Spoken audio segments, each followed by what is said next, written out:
नमस्कार दोस्तों, आप सभी का स्वागत है आपके अपने YouTube चैनल विभा शेरावत पर। दोस्तों, भगवती तुलसी की कथा आइए सुनते हैं। तुलसी से जुड़ी एक कथा बहुत प्रचलित है। श्रीमद् देवी भागवत पुराण में इनके अवतरण की दिव्य लीला कथा भी बनाई गई है। एक बार शिव ने अपने तेज को समुद्र में फेंक दिया था। उससे एक माँ तेजस्वी बालक ने जन्म ले लिया। यह बालक आगे चलकर जलांधर के नाम से पराक्रमी दैत्य राजा बना। इसकी राजधानी का नाम जलांधर नगरी था। दैत्यराज कालनेमी की कन्या वृंदा का विवाह जलांधर से हुआ। जलांधर महाराक्षस था, अपनी सत्ता के मद में चूर। उसने माता लक्ष्मी को पाने की कामना से युद्ध किया, परंतु समुद्र से ही उत्पन्न होने के कारण माता लक्ष्मी ने उसे अपने भाई के रूप में स्वीकार किया। वहां से पराजित होकर वह देवी पार्वती को पाने की लालसा से कैलाश पर्वत पर गया।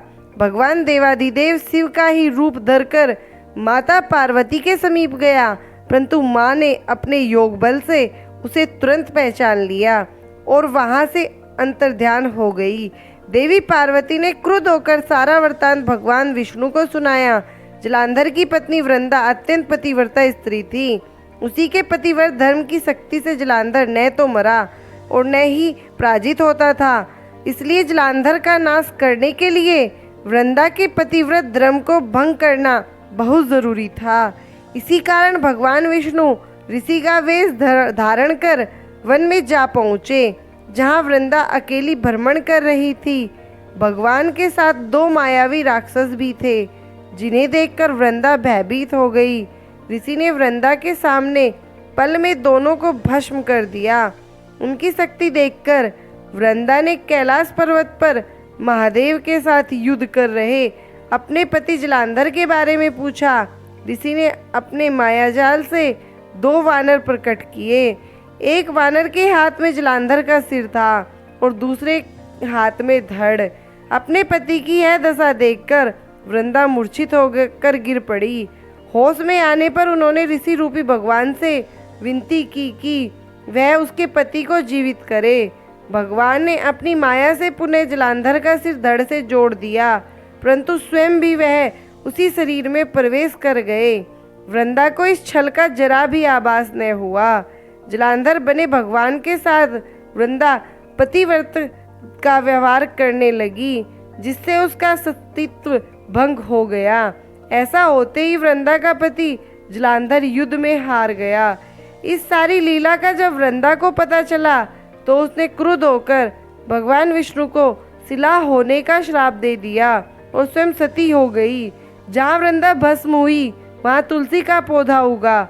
भगवान विष्णु ने वृंदा से कहा, हे वृंदा, तुम अपने सतीत्व के कारण मुझे लक्ष्मी से भी अधिक प्रिय हो गई हो।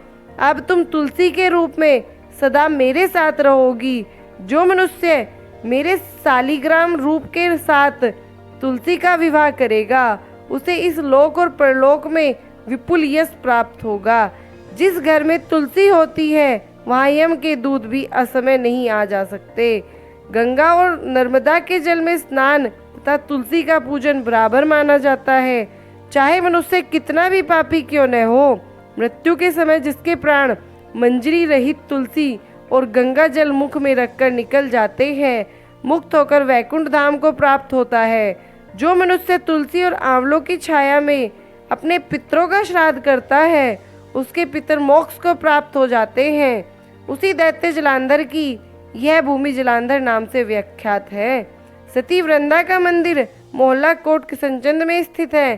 कहते हैं कि स्थान पर एक प्राचीन गुफा थी जो सीधे हरिद्वार तक जाती थी। सच्चे मन से 40 दिन तक सती वृंदा देवी के मंदिर में पूजा करने से सभी मनोरथ पूर्ण होती है। धन्यवाद दोस्तों। अगर आपको मेरी ये कहानी अच्छी लगी हो तो मेरे चैनल को प्लीज़ लाइक, सब्सक्राइब और शेयर करें। धन्यवाद।